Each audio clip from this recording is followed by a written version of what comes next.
ഓണമൊക്കെ ആയില്ലേ, ഞങ്ങൾ കാഞ്ഞങ്ങാട് വരെ വന്നതാണ്. പൂക്കൾ വിടാൻ കുറച്ച് പൂവൊക്കെ വാങ്ങാലോ എന്ന് ഓർത്തെ പോയപ്പോഴേ പൂച്ചന്തയൊക്കെ കണ്ടു വെച്ചു. പക്ഷേ തിരിച്ചു പോകുമ്പോഴത്തേനും വാങ്ങാന്നുള്ള തീരുമാനത്തിലേക്ക് അത് മാറ്റി വെച്ചേ. അപ്പോൾ സാധനം വാങ്ങാൻ വേണ്ടി മാത്രമല്ല കേട്ടോ കാഞ്ഞങ്ങാട് വരെ വന്നത്.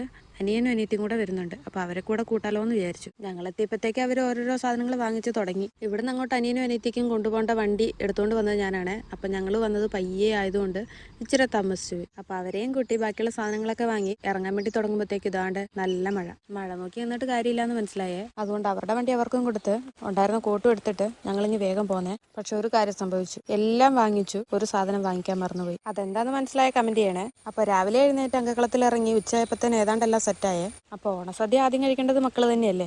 അവരെ തന്നെ ആദ്യം പിടിച്ചിരുത്തി. അവരെ മാത്രം ഇരുത്തിയാൽ മതിയോ? അപ്പോൾ എന്നെ ഇരുത്തുന്നില്ലേന്ന് ബിക്കൂട്ടൻ. പന്തിയിൽ പക്ഷാഭേദം പാടില്ല എന്നല്ലേ, അതുകൊണ്ട് ചേച്ചിമാരുടെ നടുക്ക് തന്നെ അനിയനെയും പിടിച്ചിരുത്തി.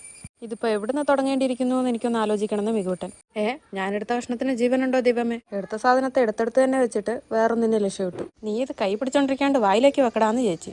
തുടങ്ങാതെ വിചാരിച്ച സാധനം കിട്ടിയതുമില്ല, അത് കിട്ടാതെ ഒട്ടുക്ക് തുടങ്ങാൻ തോന്നുന്നുമില്ല. അങ്ങനെ അവന്റെ ആഗ്രഹം തന്നെ നടക്കട്ടെ എന്ന് വിചാരിച്ച് അവൻ വിചാരിച്ച സാധനം അവന്റെ കൈ കൊടുത്തേ. പപ്പടം കിട്ടാഞ്ഞിട്ടാണ് എനിക്ക് കഴിക്കാൻ പറ്റാഞ്ഞത്. കിട്ടിയ പപ്പടം മൊത്തം ചോറിന്റെ അകത്ത് പൊട്ടിച്ചിട്ട് അങ്ങനെ അവരും ഓണസദ്യയൊക്കെ കഴിച്ച് ഞങ്ങളും കഴിച്ചു കേട്ടോ.